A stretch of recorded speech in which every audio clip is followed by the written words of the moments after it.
Hundreds of thousands of researchers around the world are working to improve life and address imminent threats to humanity. Often their research ends up in the scientific valley of death in the form of publications and patents that never see the light of day. That is about to change.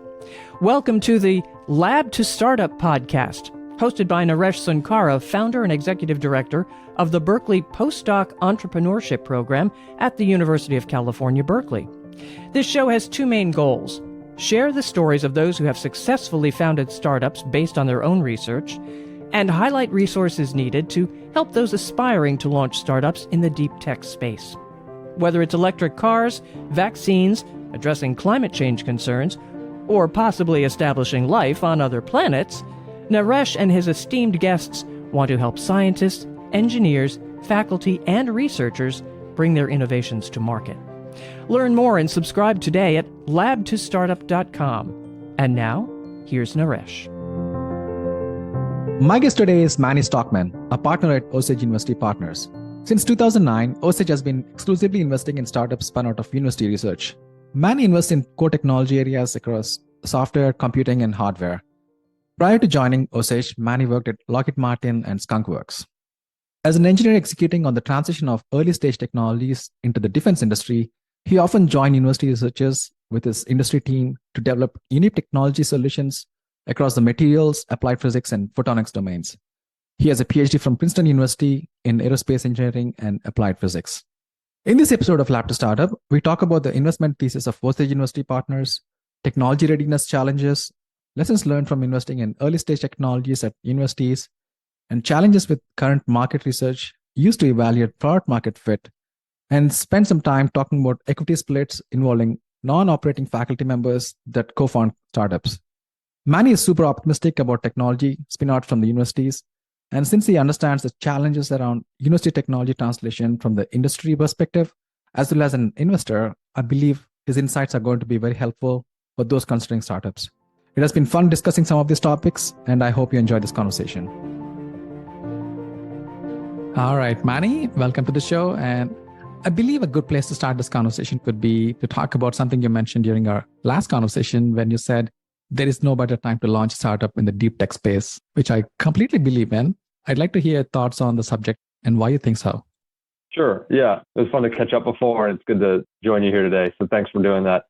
I think about this a lot, given where my firm operates, investing in university spinouts. A lot of what we've always referred to in our fund is the two sides of the house, life science and tech. It's never been deep tech, but deep tech is now a term that's becoming very popular. For us, it's always just been tech. On the kind of macro level, there's just more capital and more interest in deep tech than ever before. The fundraising risk is much lower than it was even during the first, let's say, climate tech boom 15 years ago. So a lot of what people think of as deep tech today, a subset of that is climate tech, and there's a tremendous number of resources there. But it also stems into semiconductors and materials and computing, basically anything that's hard to do. Those are a lot of the sectors that overlap with the startups we see coming out of universities. So when I say there's no better time to start a deep tech company, it's because I don't think there's any better time to be an academic thinking of starting a company than there is today. I think back to when I was in grad school and I was finishing up my PhD in 2009. I wasn't in one of the hubs. I wasn't in the San Francisco area. I wasn't in Boston.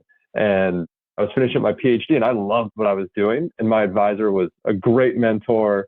He wasn't in an ivory tower, and he was always focused on building big experiments in the aerospace world. And I had these opportunities to go work at the Air Force Research Lab in Sandia and work on hypersonic wind tunnels.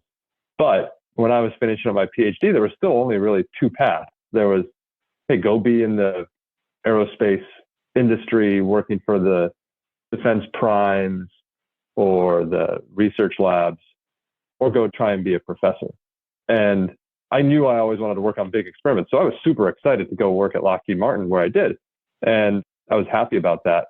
But nowadays, when you're a PhD student working on finishing your thesis and graduating, you can go do that. You can go work for one of the dinosaur companies, which I think are still amazing companies. These are $100 billion companies that have been around for 70, 80 years, some of them. And that's incredible. you can go be a professor. And there's certain departments that are hiring and growing super aggressively. But there's two things that didn't necessarily exist as exhaustively back then as it does today. And one is you can go work for one of the FANG companies, the Googles and the Facebooks, the Amazons, and work on some really exciting stuff. You can go work on photonics. You can go work on energy and climate at Google. You can build incredible chips at Amazon. And those types of things did not exist even just 15 years ago. And the last is you can go build a startup. And it's something that I think of as a great opportunity for someone who's spent their life building up a body of research, either as a faculty member or a graduate student or a postdoc who's been spending the past 6 to 8 years trying to graduate. It's just this opportunity that's out there that wasn't there before. And so it's just two kind of new decisions that people can think about when they're finishing up school that, for me, it would have been a really fun time to graduate today. I still had fun when I was graduating, even though it was a little bit of a down cycle back then in 2008, 2009. And I guess we're sort of in one now. There's just more options today than there were back then that I think are really exciting. All valid points, all valid points. And yeah, you mentioned something interesting about the hubs. I'm in the Bay Area and I know this is a huge hub, and there's the East Coast, the Boston, Massachusetts areas. Maybe you have some idea about how the hubs are in the rest of the country. Have things improved, or are they where they are supposed to be? Yeah, I hadn't thought of it that way, like where they're supposed to be. I think it's gotten better. It's definitely been better. I mean, I'm seeing growth in areas like Seattle's had such a rich history of software startups. Philadelphia is now very booming in biotech, more than it ever was. And certain other areas have had a little bit more difficult time growing. North Carolina area, despite having Duke and UNC and NC State, they're not necessarily building stronger startup ecosystems, or they have a decent startup ecosystem and then they sort of leave for the hubs. And that's the biggest challenge that we see in talking to some of our university partners is they're doing better and better at starting companies, but not necessarily at keeping them there. And I think we're in the middle of a few types of new attempts to prevent that from happening. And there's big kind of statewide resources we hear about from some of our institutions we work with, some of the universities we work with, that want to figure out big ideas for how do we actually create a hub. Can you invest in your own company so that they don't have to go to the West Coast or Boston to get their, let's say, $5 to $20 million Series A? And I think there's a chance that that helps. It's difficult to say. I still think the talent is always the most difficult part, and the entrepreneurs are based in those areas. But I'm not going to be the first person, I bet, that's told you COVID has made it much more easier for us to have conversations with other startups around the country. I haven't really sensed this growing enthusiasm around entrepreneurship and feeling that Philadelphia or Michigan or Chicago are going to become competitors to the Bay Area and Boston. Yeah, sometimes I think I sit in the bubble here in the Bay Area and preach about building startups in other areas. But I think the density of the resources, the money, and the talent has been a draw. It's definitely talent. It's this, I forgot the book by, I think it's Clayton Christensen. It's this collision of ideas, and the ability to have an entrepreneur who's attending a talk at some university on condensed matter physics bump into some student or faculty member that's working on some open source project, and they brainstorm how to build a company out of that is so valuable. And you just don't have that type of collision around other areas yet. I wish there was a solution for that, but that's what we don't have. It is Clay Christensen from the Innovator's Dilemma, I think. And Steve Jobs talks about it when he creates his campuses, he wants people to collide, ideas to collide. And maybe universities are a better place, but they don't build that ecosystem for ideas to collide. Grad students and postdocs are stuck in the lab and they really don't spend too much time outside of their own field. I think that is something that has to change on campuses. But anyways, sorry for the detour. I just wanted to start on a high note of how this is a nice time to start companies. Maybe we should talk about your fund. Can you give us some background about Osage first, and then we can deep dive into other topics? Sure. So Osage University Partners, which if we could go back in time, I wish we had a better name. If you talk to our founding partners, they didn't spend much time on it. So we actually go by OUP now for short, just because people don't necessarily hear our name and think of a venture fund, but we're a venture capital fund based in Philadelphia. The simplest way to think of us is we invest in startups that spin out of universities across the country, Canada, and Israel. And we do that by building really close relationships with university tech transfer offices. This all started in 2009 when a sister fund was brainstorming with the University of Pennsylvania on ideas around investing in university spinouts. There's a few stalwarts of tech transfer in the world, and Lou Berneman is a previous tech transfer director at University of Pennsylvania, and he was brainstorming with our founding partner, Mark Singer and Bob Adelson, around all these opportunities he saw in startups that were coming out of University of Pennsylvania and the great potential they would have. And our partner's like, yeah, that's interesting, but it's really hard to invest in academic entrepreneurs doing something for their first time, being able to invest super early and hope that they may become venture backable after that. But then Lou talked about something else, and that was these opportunities that universities had to invest in the companies. And universities oftentimes in their licenses with the startups for the IP that the researchers established at the university have lots of financial terms in them. Not as much financial remuneration as they would get if they were licensing to Samsung and Google. So one of the terms is equity.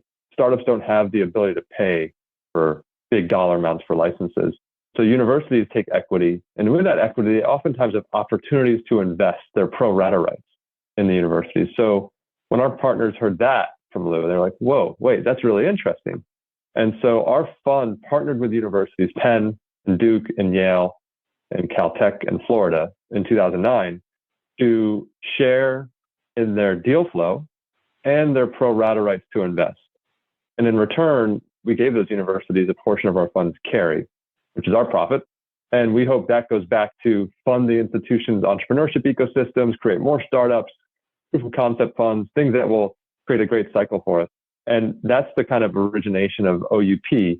So that all points to us as the primary investor in university startups across the country, because we've now grown to have 100 universities we partner with. We're in our fourth fund. It's an $800 million fund. We only invest in startups that are licensing technology out of universities or have been founded by faculty and graduate students. And that stretches across life science and then tech. That's where I live, on the tech side.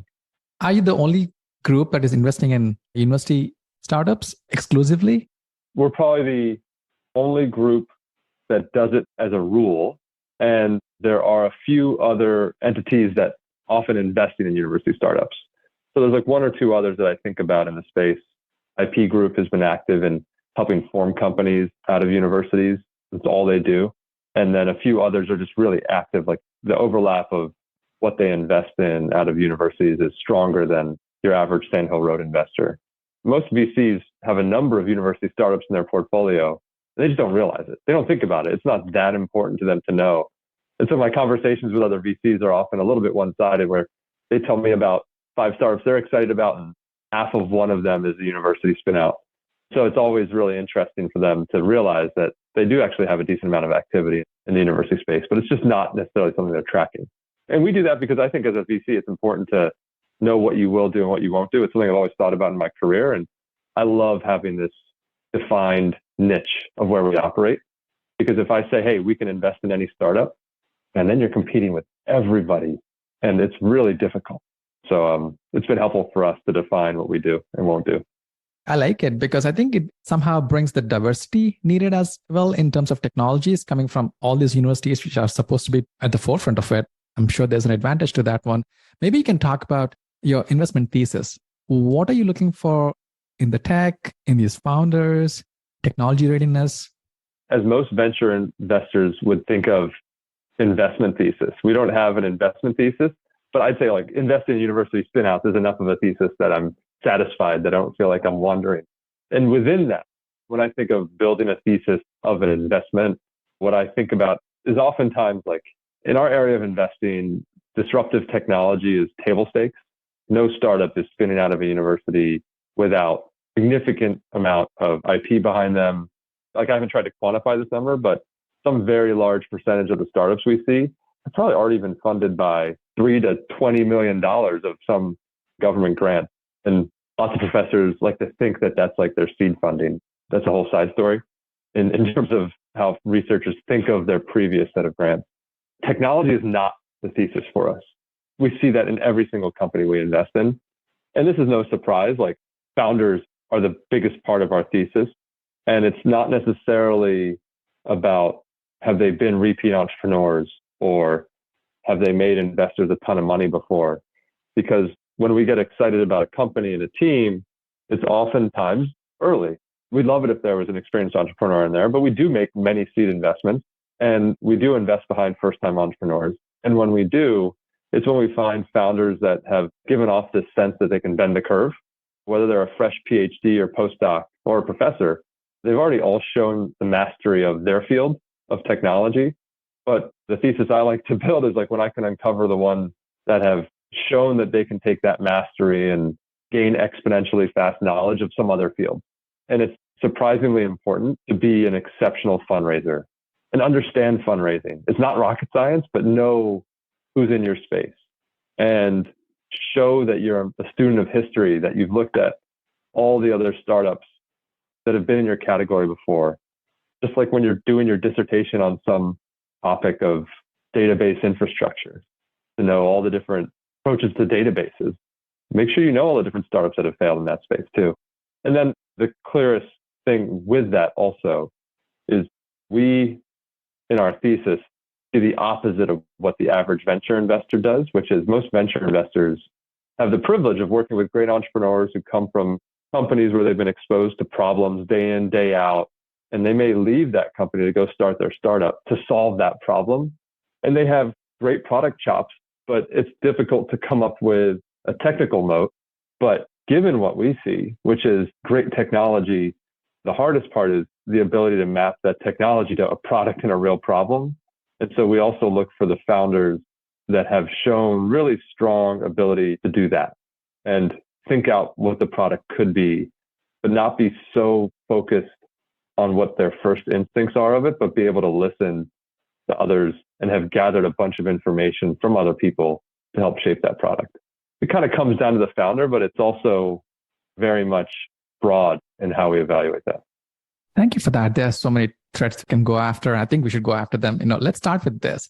Most of what I hear from investors in my own observation as well is that a common feature of all these technologies that are being developed at universities are they're considered science projects and not ready for mainstream product development. And it usually takes several years to go to the market. And many investors call them tech in search of a market. How do you evaluate such technologies? What have your lessons been and how is that evolving over the past 10, 20 years? We have no rubric for evaluating when a technology is ready for the market. We have a process. It's a process of diligence.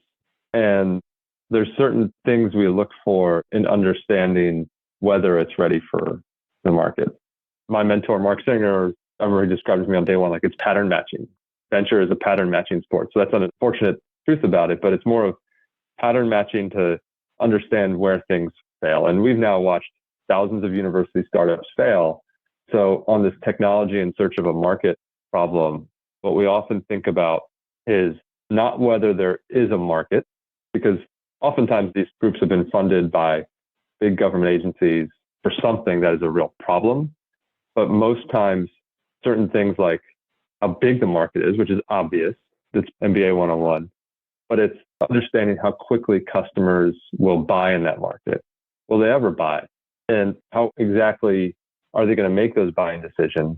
Those are the things that we evaluate when someone talks to us about their product plans to figure out whether it's still a technology in search of a market. But there are other things that we definitely see in certain areas.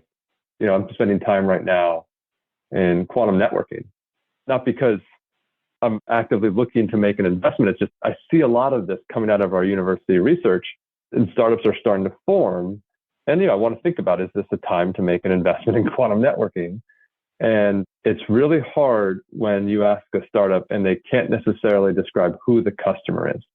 That's when it really feels like technology in search of a market that despite them having spent maybe a couple of years on this, they can't really define who the customer is and how they're going to buy. So those are just some of the ways that I think about it, but we definitely have that problem over and over again without the real strong ability to solve it. The reason I'm trying to ask this question is because if some of these founders are trying to come to you for investment, I want them to be better prepared. But what you talked about is like two sides of the problem. One is the market research problem.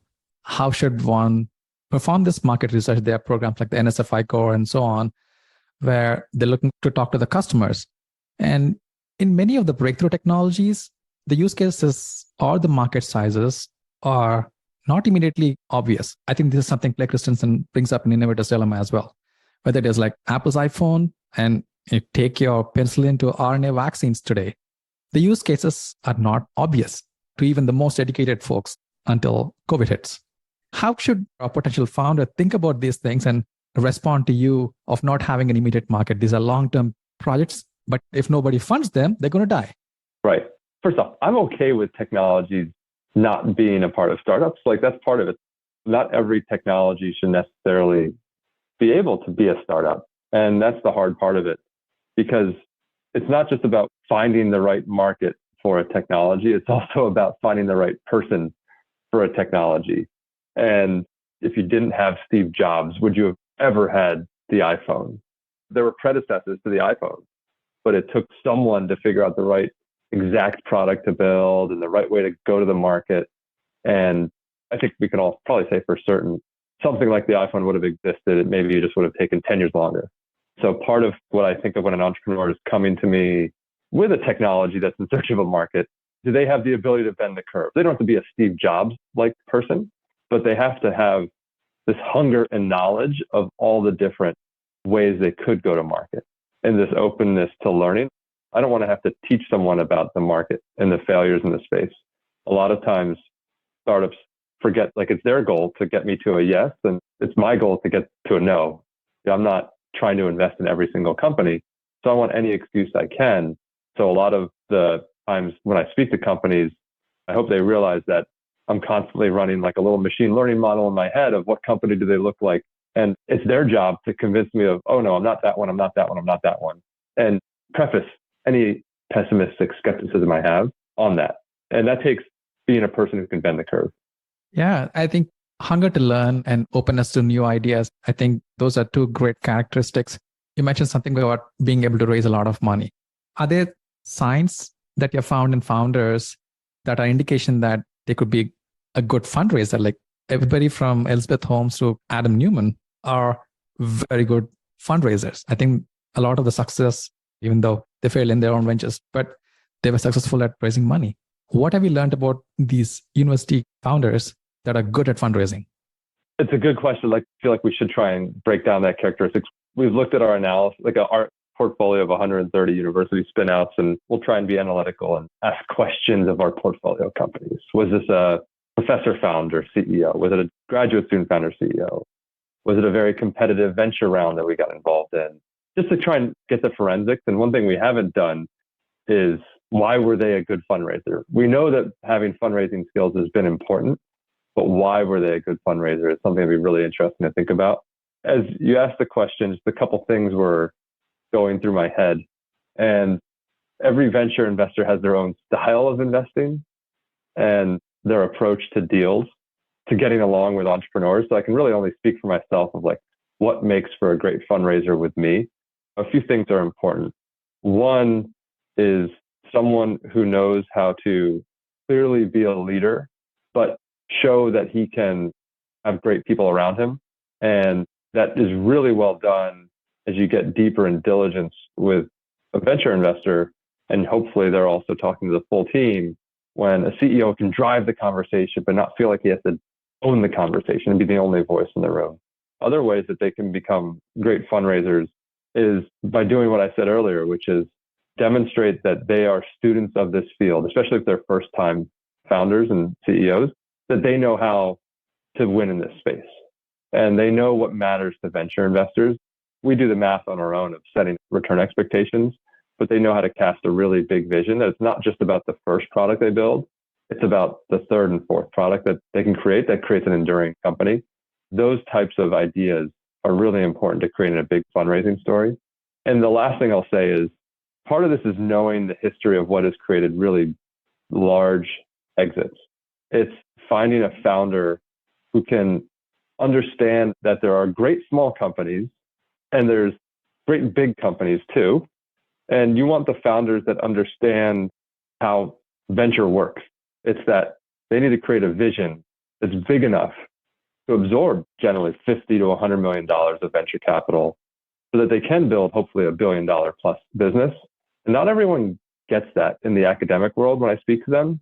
They don't necessarily understand that it's not a great thing if they raise only $5 or $6 million and they exit for $30 million. Great, we got a 6x on that. But we want to invest $10 to $15 million in the companies we invest in, and alongside other investors we like to work with in syndicates who want to put that much money in. So the great fundraisers know how to cast a big vision and bring in multiple parties.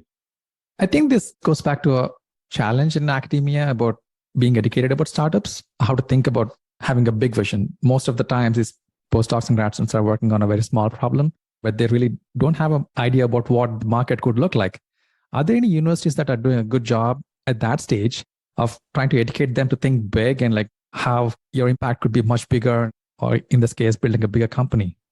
Some of the ecosystems take care of themselves. The Bay Area and Berkeley area know, like a lot of those researchers and faculty members understand what big is. There are some universities that have done a great job of creating mini venture centers there. They're not accelerators. They're not tech transfer offices, but they're almost like venture teams that have built out within the entrepreneurship tech transfer ecosystem. So they're not focused on undergrad startups. They're focused on research startups. And they've typically staffed them with pretty impressive people that have come out of industry and entrepreneurship.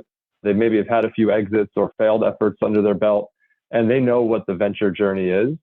They're at these offices to help researchers build out their vision and also be an interface to the venture ecosystem to help share their best startups. There's a few universities that have just done that really well. I don't want to name names because we have so many universities we work with that it would just be plain favorites, and it's not what I want to do. But the ones that have done a great job have also created the best venture relationships. Every so often I'll talk to venture funds, obviously, and I'll say, oh, you might want to talk to this person at this office. And they'll say, oh, I'm already connected. 7 years ago when I started, most venture investors didn't have the tech transfer office connections that we do because the engagement relationship building wasn't there. So there's many offices that have it today. Every university is thinking about this. And so I think it will really improve. There's going to be venture curriculums and entrepreneurship curriculums for researchers. I have this dream of every time a faculty member onboards at a university in their first year, part of their process is come get 3 days of training on your future startup plans, just so you know what you're getting into, so that you can point the spear of your research at building a startup at some point, not do your research. Hopefully it turns into a startup. You probably haven't prepared it right. And so it's probably going to be your second startup that's really interesting. That's a good point. And one related problem about academic founders trying to raise money is I saw that, and I even heard from investors that they don't raise enough money because they've always been used to getting a lot done with a little bit of money, small paycheck. That is how they continue to think. And investors find that as a problem. Sometimes it's abusive relationship, I think, when an investor says like, okay, I'm going to give you $2 million to get a lot done. But if you're trying to live in the Bay Area, trying to have a family and then run the startup at the same time, and actually it takes a lot more money outside of academia to build a company. Like any advice on the amounts of money they should be raising and any general rubric?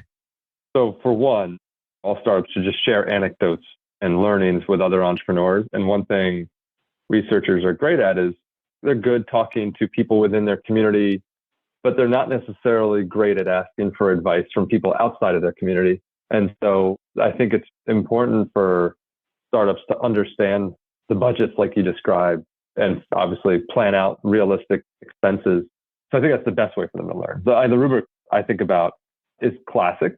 Let's just get you 18 months of runway so that you don't have to go raise after 1 year, which really means, especially in today's environment, you're raising after 6 months because it's going to take a while to do your fundraise.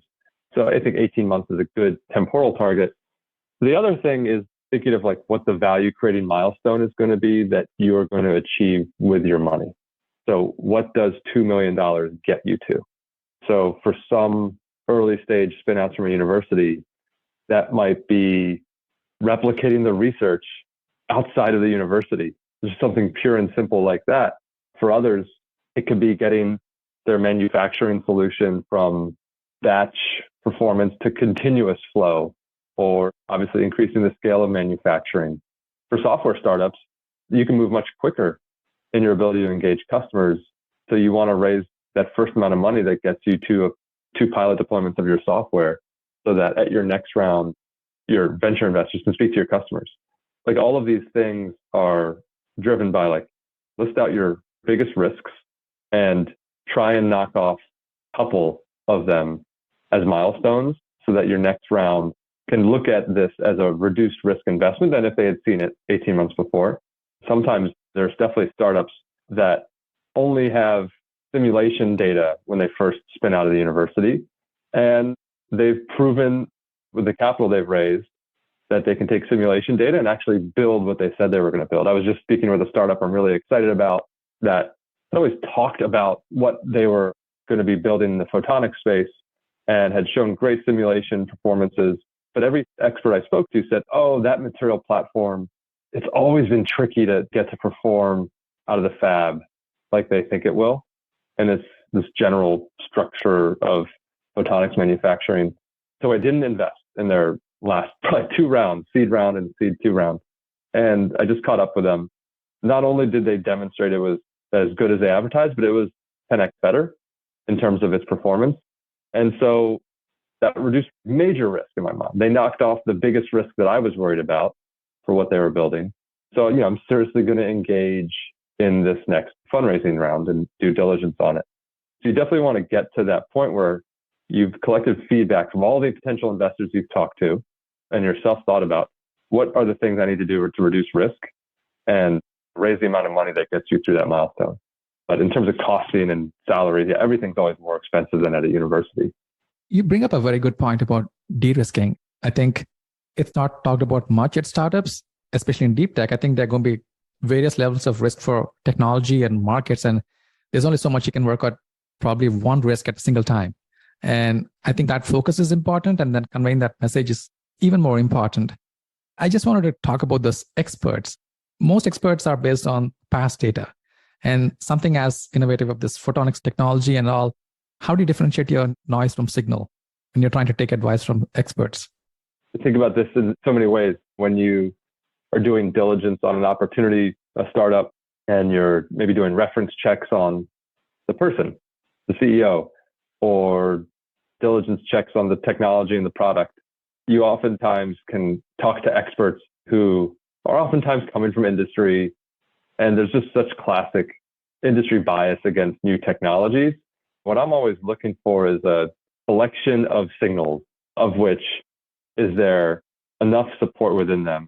So sometimes I think of a great diligence process is actually when I get a couple negative reviews and I hear from people, oh no, this isn't going to work. They have no idea what we're doing within Intel or Google, and they just don't know what they're up against. And sometimes those are really valuable to hear, because that type of viewpoint means that there could be a blind spot. So I don't let it go. Like, I don't just leave it as simple. I try and then find, for every negative reference I get or diligence point I get, I try and think of like, well, can I combat it with 3 or 4 positive ones? That's why there's value in some of these, because it makes your diligence process better than if you just settle for your first great reference call. I think in the venture industry, hopefully diligence is seen as something that everyone's doing a lot more of now, because I think people often settle for 1 or 2 quick, great reviews or none at all and just trust their gut. That's not my style of investing. I'm not a gut investor. There's a gut initial reaction to a company, but then it's always underwritten by talking to a lot of people that hopefully know more than I do. The reason I was trying to plug in that question was because when founders or potential founders are trying to do that market research and they hear a no from people, a lot of the times, especially the academic founders that haven't spent too much time with others, they take that as a negative signal and like, oh, there's not enough market. Maybe I should not pursue this. And I think there needs to be better mechanisms in place of how they take that negative feedback as a good thing sometimes. I don't know if you have any thoughts on that, how they should take no's, especially around deep tech technologies where the market or experts don't really have too much idea about because they haven't worked on that. There's a interesting viewpoint in this book called Loonshots. I don't know if you've ever read Loonshots. Loonshots, yeah. It's kind of like, something fails, you have to keep trying and you keep trying again. And the person that succeeds is the one that keeps asking why. So when you're hearing from groups that are negative against an idea, there's an art of questioning that you need to have to ask your questions in the right way to get to the truth of why they think it won't work. We have an investment in a company called Verve, which builds an exoskeleton for facilities and warehouses and helping people lift heavy objects. And there's a lot of interesting personalities in the warehousing industry. And I'm sure there's been times where they've interviewed experts in that space and they said, oh, no, we're never going to buy a suit like that. And the reasons could be that they just had some experience in the past and the suits weren't comfortable. And it turns out when it gets hot, they don't like them. So you really have to chase the weeds down of why someone doesn't think your product is a good idea and ask questions in the right way. And I'd say I'm still learning on this. One of the reasons I joined OUP is because Mark and Bob just have such a great way of asking questions that I just wanted to learn from. Didn't know anything about venture, but I knew that there's just smart people that I could gather information from. So one of the ways to do it is make sure you're hiring people that have done it before. And just because you're the CEO doesn't mean you have to be the loudest voice in a conversation. And when you are interviewing customers, when you are hearing from customers, that's when it's really valuable to have a VP of product who has done it before. Someone that really can have an ear for understanding what customers want and the way they describe their yes. Not just their no's, but their yeses. And that they're real buying, like they actually have real buying interest behind them. So I think it goes both ways. Asking why is a great way of learning as well. Does anything stand out from your learnings about what are the best people doing in asking the right way? Asking why.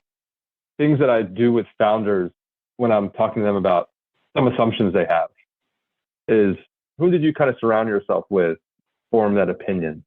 Or if you're talking to customers, pinning them down on exactly what they've tried before and having them put more information on the table about why they think something. Things like asking what interactions with other companies or other products have led you to form that opinion is very different than asking what led you to form that opinion. You want to actually have them really describe, ask a concrete question that can help them open up more is really important. And part of it is your style too, and always making something a conversation and not a negotiation, and also making it a little more personal. So even though I grew up using the phone a lot, I rely on email for so many things. And obviously there's generations before us who always use the phone. So I oftentimes find that you can get more information when you just talk to someone. Pick up the phone, call them out of the blue. I wish founders called investors out of the blue, going back to what makes for great fundraising. I think it's awesome when a founder I'm speaking to about investing in his company just calls me. And I try and call them too, just to take them a little bit out of surprise and build a relationship. So I think groups should be doing that more as they speak to customers about product discovery, building a relationship, and finding ways to make the conversation much more informal. I think people who are giving that feedback when you ask why, I think they're the more sticking customers too. I've been talking to a couple of pharma companies. I can see the difference. One pharma company has told about all the other products they've used, why something is not working. But other companies like, oh, my colleagues don't want to use this, and it doesn't go too far. But then one of the PI has been working on was in the other call where they said no, it's hard to just differentiate what good feedback is. I think it's a big opportunity. I don't think anyone's solved this yet. NSF iCore has tried to solve this product discovery, and it's just not easy. It's nothing you can put a rubric behind. I really think there's this genius incubator accelerator out there to be formed around product market fit for science heavy technologies, because it just needs experienced people across so many different sectors to come together around this. And iCore has done some things where they try to create regional focuses, but it's just something I haven't solved before. And I wish I always had a better answer of when researchers talk to me and say, hey, what do you think the product should be? The chances that I can identify a product across so many different sectors is impossible. So to the audience, whoever figures this out, we will think about working with you in so many different ways if you're interested. That sounds good. An opportunity here. I wanted to touch upon your investment amounts and the stages that you guys come in. We're a unique fund, right? We only invest in university spinouts. That means we're niche-y. And that means to expand the top of our funnel, we also have to be broad. in what we look at. So I mentioned we look at life science and tech, physical sciences, which is anything from deep tech to software. And the stage of investment is also broad. So our conversations start oftentimes day negative 100 for some of these spinouts, but sometimes our investments will occur after we've been speaking to a company for 5 or 6 years. In their Series B, we'll make a first investment, or the Series C. The bulk of our investments are split between seed, Series A, and then roughly 50% might be first investments in a Series B timeframe. The amount of investment ranges anywhere from $250K as a part of a seed syndicate to leading a seed syndicate with $2 or $3 million, all the way through $8 million checks in a Series B round. In the past couple of years, it's been difficult to lead the kind of monster round in the Series A, Series B timeframe with $5 to $8 million checks, but I think we're entering an environment where we're actually going to be much more willing to do that, given the round sizes will be a little smaller. That's a great sign, I guess. A related question is, I know you're a venture fund. Do you consider yourself a little more patient than the other VCs out there in terms of returns and like how long you're willing to work with the founders? All the well-known VCs that are active in the university space or make university investments, they know what they're getting into. So we are not much different from any of the big institutional investors that are active in the space. I think a common misconception about OUP is that we must be seed capital because of our focus on university spinouts. And we do seed, as I mentioned. Sometimes we help form a company, but we do have a number of Series B investments. And so patience is not just about the horizon of your investment, but it's also your willingness to listen to a company over time and like to truly listen to them over multiple conversations for multiple years and not get frustrated with their lack of progress. I don't get frustrated with the lack of progress in a startup I haven't invested in. I don't get frustrated with the lack of progress in a startup I have invested in. We do have patience. We see these things take a long time to develop. That's why we are active in the space. And I'd say we are like a normal institutional fund with a 10 and 2 model, but we've seen some of our best companies take much longer than that. And we're okay with that because it's only growing, but it's not blind patience.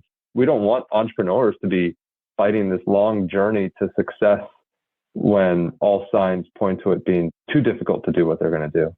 So we also try and just have realistic conversations with our startups. We're in it for the long run. It's a hard balance. And let's slightly shift gears. And I want to talk about something important about equity splits at these university startups. We talked about this very briefly earlier about how equity is split at this university spinouts between the faculty and the grad students and the postdocs. Let's dive deep into this question about what have you observed in terms of giving equity to the faculty who don't leave the job as a faculty, but then want to be co-founders and still own a big chunk of the equity? It's such an interesting problem. And I don't know what took us so long to identify it, but I remember a point at OUP when it just seemed like every one of the tech transfer offices we speak to were dealing with faculty members and graduate students who either had settled for a really messed up founders equity cap table split, or they were fighting about it, or they were getting back channel information from the graduate student that they felt like they were not being treated well, or the faculty member said, "Oh my gosh, could you believe this venture investor only wants to give me 2% of the company?" And so we spent some time in this space, given what our tech transfer office needed, which was just some assistance. Like we try and help educate the community. And so we've seen a lot of different ways to slice this, but we have invested now in 133 university spinouts. And we, a couple of years ago, went through a process of looking through all of our cap tables of our companies to figure out like what were the founders' equity splits of these researchers and founders when they started the company. Of the sample size of OUP startups, which isn't the best sample size, it's just our sample size. We probably have the largest portfolio of university spinouts. What were the equity splits? And we just kind of ran through industry, created the averages and standard deviations. And it's really messy because some startups have 2 founders, some have 4, some have 5. But there's a couple ways we've started to think about helping groups slice this up. And we share this type of information online. You could search for anyone listening. There's a talk that we give that you can see where the data is, and the data is in there, but feel free to reach out to us. But there's a couple of things we think about as really challenging. One is faculty members have often put their life's work into the research that is being licensed into this startup. That's important. There's also graduate students who plan on putting their life's work into the company being spun out, or faculty members that plan on putting their future life's work into the startup that is being spun out. And there's also dynamics of graduation at play, where the people involved are holding the strings to someone finishing up their PhD. So there's just really bizarre power dynamics that are going on. But what we always try and break it down as is making sure that when you're splitting up founders' equity, you're both thinking about rewarding for past performance and incentivizing future performance, and using that mentality to decide the split. So for a researcher, that's not always just faculty. Sometimes there are inventors and participants in a project that aren't going to leave the university for the startup. Their primary contribution has been the past performance. What have they done? And they may not be planning on putting in 70 hours a week into the startup. They might be only putting in 5 to 8 hours a week. And we've seen that those types of faculty members or researchers that are not going to put that future work into the company oftentimes are being rewarded with much more modest equity than they think. And our data shows that that can be what we think of as a part-time inventor. There's around 5% equity for the company. This is before pre-options dilution, pre-venture fundraising. And the other two, let's say, founders that are going to go work full-time at the company might be splitting something like 80 or 90%. So this happens, and it's a difficult conversation. And there are some people who don't figure it out, and they end up with a 33, 33, 33 split. And that's not great. It's really difficult. Have you experienced this challenge yourself? Yes, I did. It's a difficult conversation. Like you mentioned about the power dynamic. There's a difference between what they talk. They're like, oh, it's all about the market. It's all about the execution. But then when they give themselves 33 or 50 or whatever in this case, equities, when they don't leave the job, I think that is something that has to change, and education needs to happen on that front. It's hard for a grad student to say like, oh, no, you don't, because neither he or she is that experienced that, hey, you need this equity for hiring good engineers or other people into the company. A lot more needs to happen on that. Maybe you can exclusively talk to the tech transfer offices as well when such equity splits are happening. I don't know who a good person will be to pass that message on to the faculty. Well, we give this talk all over campuses. It's actually been our most active seminar we've given to universities. And it's on YouTube and places. And every so often I'll get phone calls. Yeah, I saw your talk on YouTube, and I really don't understand why you think this is the right way to distribute equity. And I say, hey, there's many ways to distribute equity. This is a reflection of what we've invested in. Take it for what it's worth. We've invested with very high quality VCs. We've had the benefit of being able to work with great venture investors. This is what they've invested in. And the reality of it is no one on the cap table with more than 10%, 15% max should be a non-active contributor. I really want to know anyone that's above 10 or 15%, what they're doing for the company in the early days. And it's hard to get over fixing that after it's been done. Like I said before, we're looking for any reason we can to get to a no. A messed up cap table is one of them. And it's hard to fix a cap table. Luckily at founding, it's not that hard to fix, but it's definitely something that we would pay attention to. I'll find that video and have it in my show notes for others to listen to. A slightly different side of this conversation is about the tech transfer offices. Like we talked about, technologies are too early. And I think you gave a story about how a tech transfer office brought some technology to Lockheed Martin, and you said no to that. How is that changing? Like, what in your opinion should change about the technology readiness and to make this translation better? The anecdote that you're talking about was, I still just remember it fondly because it all makes sense now that I'm more into the world of tech transfer and I know what they do. I was at Lockheed Martin and we were giving 100 or 250K grant to a university to kind of help us research certain topics and work hand in hand with my group, which is a major R&D group at Lockheed doing DARPA work. And did it. It was great. It was interesting research, but it was just research. And the professor that we were working with filed a disclosure. The disclosure goes to the tech transfer office. They decided to file a patent on it or some provisional. And while I was still at Lockheed, I get a call from the tech transfer director. Said, hey, you all were working with our university on this project. Are you guys planning on licensing the patent? And what do you think about licensing the patent if we go through with a patent? They're basically trying to say, should we spend the money on this patent? Is it going to go anywhere? Because Remember, universities, every time they file a patent, it costs money and time, and they want to try and figure out if it's going to be licensed out. Because if it never gets licensed out, there's a value in creating a research product that does get patented, but they do like to recover that capital. And that's why tech transfer offices exist, to expand upon the impact that universities have by helping technologies get to market. And the Bayh-Dole Act, it was established because universities were seen as the main tool to do that, because 30, 40 years ago, it was not faculty building startups necessarily. It was major corporations coming to universities to license the technologies that were generally funded by the DoD or NSF or NIH. And so that's been the history of licensing. But when I received that call at Lockheed Martin, I said, no way, this is way too complicated. Our team is highly technical, but we couldn't just take this patent and figure out what to do with it next. You need to have the inventors involved. In so many areas of engineering, you need to have the inventors involved. So that's why it was just an easy no for us. And I think technologies are just becoming more and more multidisciplinary, very, very nuanced, except for a few sectors. For the most part, most technology out of universities, the main gateway to commercialization is going to be through startups, because the inventors need to be a part of that product building.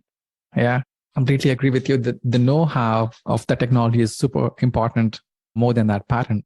Patent is okay. It's an IP mode that you build for your startup. You've been very patient with me. One last question before we let you go is about the incubation models around these deep tech startups. A bunch of my guests on the show, they go from one incubator to the other accelerator to 2 or 3 of them, and they're diluting themselves because it takes long for these to mature and be ready for the market. Are you seeing any changes in that? Because it's not helpful for anybody. It's just like frustrating. You're just giving up equity because it's a financial survival. What needs to happen in programs like Activate are great for energy, I think, but I haven't seen anything in the biotech space which are patiently incubating them or accelerating them for longer periods of time. Any thoughts on that subject? The world's still learning what the right way to incubate and accelerate university technologies. So when sometimes researchers ask me, hey, what do you think about us joining XYZ accelerator? I ask them, what do they think they're going to get out of it? And have you talked to other companies like yours that have gone through it? Because everyone should always be doing diligence on their next steps. Don't just settle for what you think something is. Talk to someone about what it was and get a sense of what value they extract from it. You know, there's tremendous value in some very well-known accelerators that aren't focused on deep tech because of the venture exposure they create, but they don't necessarily help them build better semiconductors or med devices. I like to think of it as balance what you're getting out of it for what you need, and jumping around to multiple of them isn't going to make your company better. You know, a lot of our tech transfer offices have these entrepreneurship centers and resources, and people that are using them and startups that are using them, which is fantastic. They will learn, but there's also the startups that are high quality. They've kind of figured it out without it. So sometimes you might look at accelerators and say, well, some of the good ones don't need it because they just figured it out. So there's an aspect of that is intriguing, but you'd still want this ecosystem to exist, but you also want entrepreneurs who just know what to do without it, naturally or through experience or by the people they surround themselves with. But I have seen a really interesting growth in certain types of accelerators out there, really interesting ones in research tools like general inception, life science research tools, electronics and components, another one called Tandem Launch in Canada. They just seem to get it, and they have brought focused experience into certain sectors. But like you were describing, there's not a accelerator for every sector yet. It's an opportunity for someone to fill in. I completely agree. I think there's a huge opportunity in that space and a real need. It's so frustrating, like talking to early stage founders, they obviously have to move from incubator to incubator. Well, on that note, Manny, you've been very, very educational on this topic for me. Thank you so much for sharing a lot of information. Any closing plugins on behalf of OUP? Well, usually I would say I should close by saying there's no better time to start a deep tech spin out from a university. For OUP, we are meant to be not capital for every single university startup, but we are meant to be a resource for every single university startup that's out in the wild. not just from the universities we partner with. We're always happy to help people navigate this early space. It's one of the areas where we just want to use our resources to be helpful because we get so much value out of being seen as a part of the university ecosystem. So reach out to me whenever. Thanks for the opportunity. Awesome. Thank you and good luck with the investments. Thank you. Thank you for listening to this episode of the Lab to Startup podcast. You can find links to the resources and programs mentioned in these episodes, connect with Naresh, or subscribe to this show at labtostartup.com.